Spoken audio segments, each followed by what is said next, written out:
Tu crois peut-être que tout est en train de s'effondrer, que quelque chose ne va pas, que tu as fait une erreur, que tu as trop parlé ou pas assez, que tu aurais dû agir autrement. Et pourtant, ce silence, cette distance soudaine, ce changement d'attitude n'est pas toujours un rejet. Parfois, c'est exactement l'inverse. Il y a un moment étrange dans certaines relations, un moment où tout semblait fluide, naturel, presque évident, puis sans prévenir, elle devient plus froide, moins disponible, moins expressive, comme si elle s'éloignait doucement. Et c'est là que beaucoup d'hommes paniquent. Ils courent après, ils questionnent, ils cherchent à réparer quelque chose qui en réalité n'est pas cassé. Ce que tu dois comprendre, c'est que l'être humain, et en particulier dans le jeu subtil de l'attirance, ne fonctionne pas de manière linéaire. Les émotions ne suivent pas une progression constante. Elles fluctuent, elles résistent, elles testent. Les stoïciens nous enseignent une vérité fondamentale. Ce n'est pas ce qui arrive qui te perturbe, mais l'interprétation que tu en fais. Quand elle devient distante, ton esprit crée une histoire. Tu te dis qu'elle perd de l'intérêt, qu'elle voit quelqu'un d'autre, qu'elle se lasse. Mais ces pensées ne sont que des constructions. Elles ne sont pas forcément la réalité.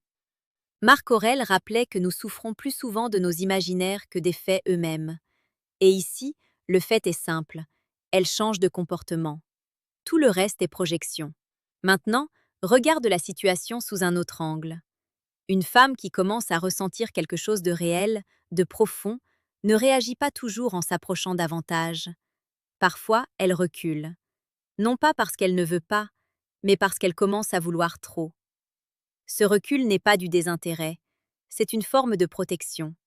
Quand une émotion devient intense, elle devient aussi risquée. Elle perd le contrôle. Elle ne sait pas encore si elle peut te faire confiance. Elle ne sait pas si ce que tu représentes est stable ou temporaire. Et au lieu de plonger sans réfléchir, elle observe, elle ralentit, elle crée de la distance pour retrouver un certain équilibre. Épictète disait que l'homme sage ne cherche pas à contrôler ce qui ne dépend pas de lui. Et dans cette situation, son comportement ne dépend pas de toi. Ce qui dépend de toi, c'est ta réaction. La plupart échouent ici. Ils deviennent insistants. Ils cherchent à combler le vide. Ils écrivent plus. Ils donnent plus. Ils deviennent disponibles à l'excès.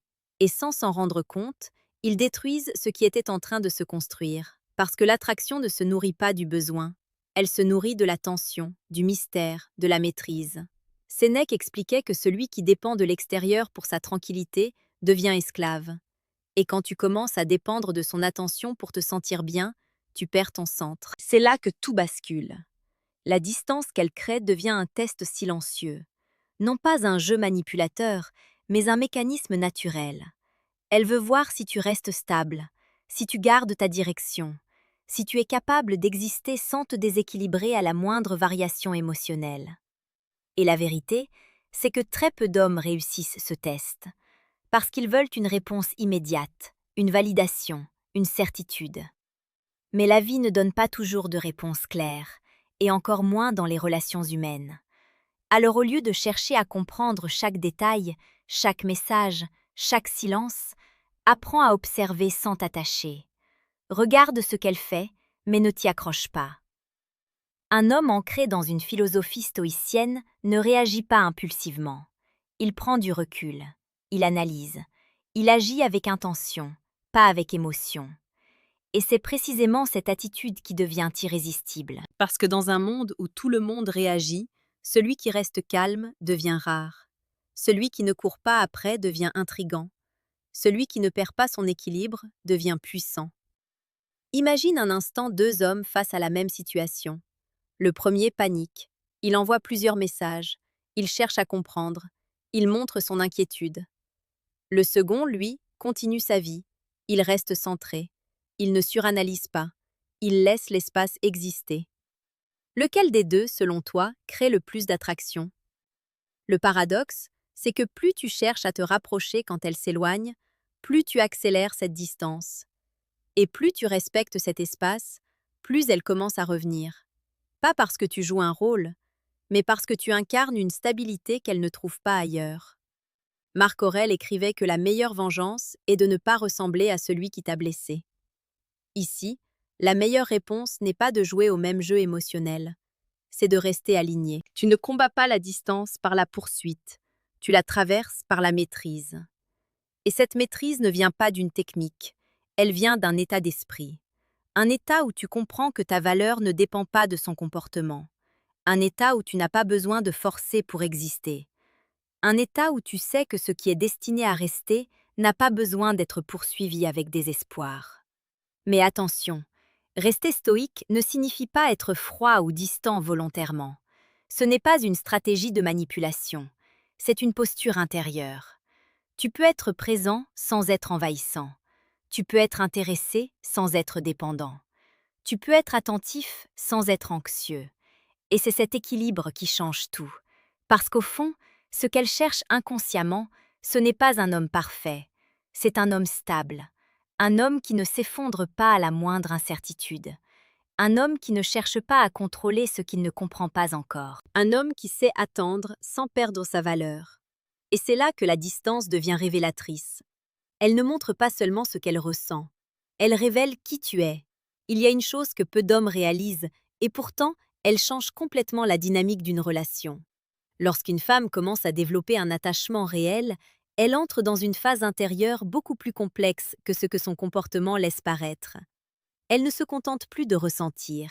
Elle évalue, elle observe, elle se protège. Ce que tu perçois comme un éloignement est souvent une phase de réflexion émotionnelle. Elle ne fuit pas forcément. Elle se demande si ce qu'elle ressent est sûr, si cela vaut le risque, si tu es capable de soutenir ce qui commence à naître en elle. Et c'est là que ton rôle devient déterminant. Parce que dans cet espace de doute, elle ne cherche pas des mots. Elle cherche des preuves invisibles. Elle cherche à voir si tu restes cohérent, si ton comportement ne change pas sous pression, si tu es le même homme avec ou sans son attention. Épictète disait que ce qui trouble les hommes, ce ne sont pas les événements, mais le jugement qu'ils portent sur ces événements. Et ici, ton jugement peut soit te rendre instable, soit te rendre solide. Si tu interprètes sa distance comme un rejet, tu vas inconsciemment agir avec peur. Et la peur pousse toujours à l'excès.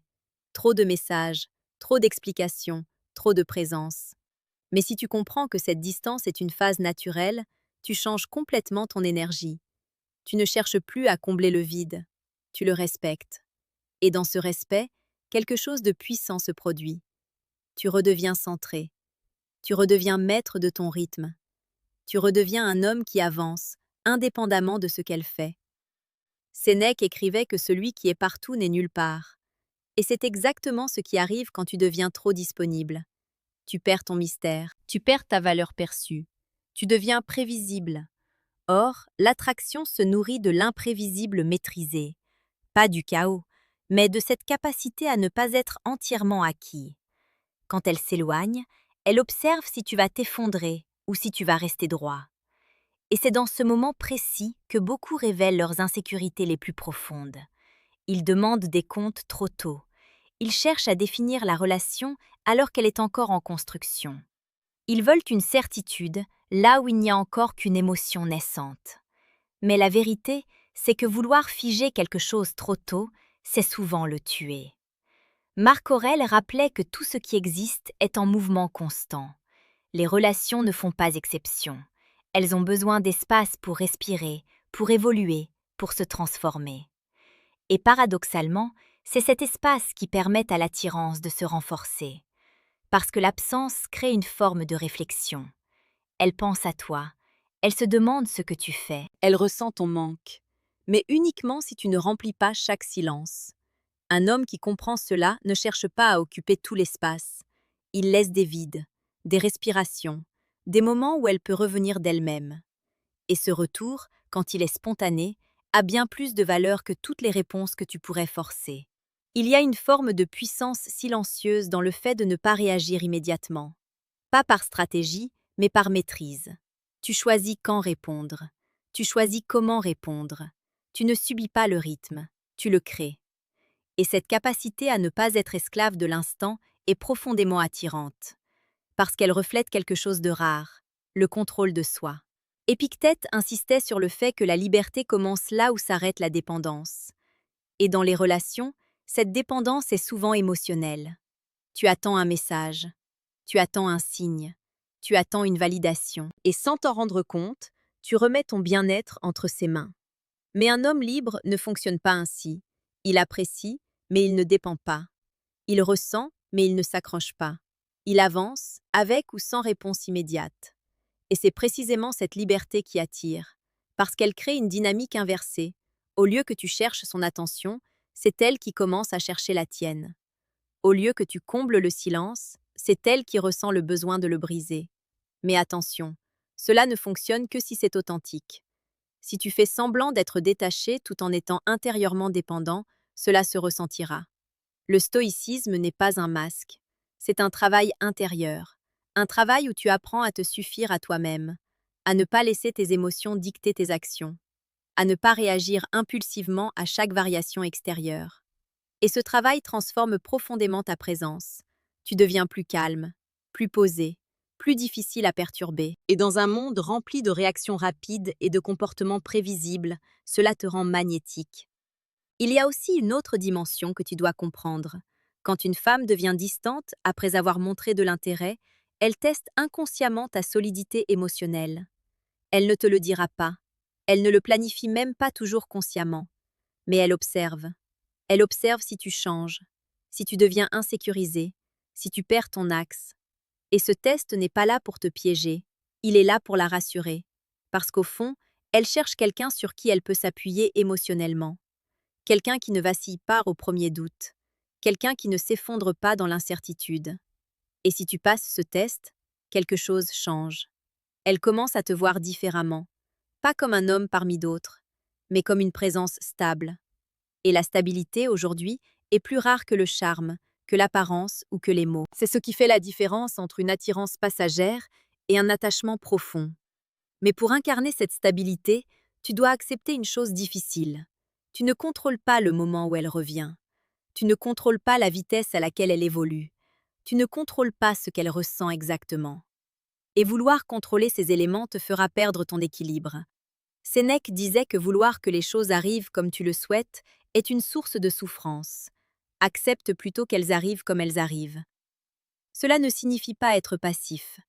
Cela signifie agir avec justesse, sans attachement aux résultats immédiats. Tu continues à vivre, tu continues à avancer. Tu continues à être cet homme que tu étais avant qu'elle entre dans ta vie. Et c'est là que réside le paradoxe le plus puissant. Plus tu es capable de ne pas dépendre de son comportement, plus elle ressent ton importance. Et c'est ici que tout se joue vraiment. Pas dans ses messages, pas dans ses silences, pas dans ses variations, mais dans ta capacité à rester le même homme, peu importe ce qui se passe autour de toi. Parce que la vérité, c'est que la plupart des relations ne se brisent pas à cause d'un manque d'intérêt, mais à cause d'un manque de stabilité. Un homme attire par ce qu'il dégage, mais il perd tout dès qu'il commence à réagir au lieu d'agir. Quand elle s'éloigne, ce n'est pas le moment de prouver que tu tiens à elle. Ce n'est pas le moment de chercher à la convaincre. Ce n'est pas le moment de te transformer. C'est le moment de te révéler, de montrer que tu es capable de rester centré, de montrer que ton monde ne tourne pas autour d'une seule personne, de montrer que tu avances avec ou sans validation. Marc Aurèle écrivait que la tranquillité vient de l'intérieur, jamais de l'extérieur. Et dans cette situation, cette phrase prend tout son sens. Si ton calme dépend de son comportement, alors tu es déjà en train de perdre. Mais si ton calme vient de toi, alors rien ne peut vraiment te déstabiliser. Et c'est cette énergie qui change la dynamique. Parce qu'à un moment donné, elle ressentira cette différence. Elle verra que tu ne cours pas, que tu ne paniques pas, que tu ne cherches pas à combler chaque silence. Et c'est précisément ce contraste qui va la ramener. Pas forcément immédiatement, pas forcément de manière évidente, mais progressivement. Parce que l'être humain est naturellement attiré par ce qu'il ne peut pas contrôler facilement. Et un homme qui se contrôle lui-même devient difficile à lire, donc fascinant. Mais attention à ne pas tomber dans un piège subtil. Ce n'est pas une question de jouer un rôle froid ou distant. Ce n'est pas une stratégie pour manipuler. C'est une posture intérieure qui se construit avec le temps. Une posture où tu comprends que ton attention est précieuse, que ton énergie est limitée, et que tout le monde ne mérite pas un accès constant à ton temps et à ton esprit. Sénèque disait que la vie est longue si tu sais l'utiliser, et cela inclut ton attention. Là où tu la diriges, tu donnes de la valeur. Si tu la donnes trop facilement, elle perd de son poids. Si tu la maîtrises, elle devient puissante. Alors quand elle devient distante, au lieu de voir cela comme une perte, vois-le comme une opportunité. Une opportunité de revenir à toi, de te recentrer, de renforcer ton indépendance émotionnelle. Parce qu'au fond, la vraie question n'est pas pourquoi elle agit ainsi. La vraie question c'est qui deviens-tu dans cette situation? Est-ce que tu deviens anxieux, dépendant, en quête de réponse? Ou est-ce que tu deviens calme, observateur, maître de tes réactions? Ce choix, personne ne peut le faire à ta place. Et c'est ce choix qui détermine tout. Il y a une forme de puissance dans le silence maîtrisé. Pas le silence de l'ignorance, mais le silence de celui qui n'a pas besoin de réagir à tout. Celui qui choisit ses moments. Celui qui ne se précipite pas. Celui qui laisse les choses venir à lui. Et dans cette posture, quelque chose de subtil se produit. Tu arrêtes de poursuivre. Et sans t'en rendre compte, tu deviens poursuivi. Parce que l'énergie change, parce que la dynamique s'inverse, parce que tu incarnes ce que très peu incarnent aujourd'hui, la maîtrise. Et cette maîtrise ne se limite pas aux relations. Elle transforme ta manière de vivre, ta manière de penser, ta manière d'agir dans chaque domaine. Épictète rappelait que celui qui se maîtrise lui-même est plus puissant que celui qui conquiert 1000 hommes. Et ici, ta plus grande victoire n'est pas de la faire revenir, c'est de ne pas te perdre dans le processus. Parce que quand tu ne te perds pas, tu gagnes toujours. Que la relation continue ou non, que l'histoire évolue ou non, tu restes solide. Et cette solidité attire naturellement ce qui est aligné avec toi. Alors la prochaine fois qu'elle devient distante, ne te précipite pas, ne remplis pas le silence, ne cherche pas à comprendre chaque détail. Respire, observe, reste stable et continue d'avancer. Parce qu'au fond, ce n'est pas la distance qui détruit l'attirance, c'est la réaction à cette distance. Petite parenthèse les amis, j'ai créé un manuel complet sur la séduction stoïque. Il t'apprend comment parler avec maîtrise pour créer une vraie attraction. Le lien est en première ligne de la description. On continue. Et si tu arrives jusqu'ici, c'est que tu commences à voir les choses différemment.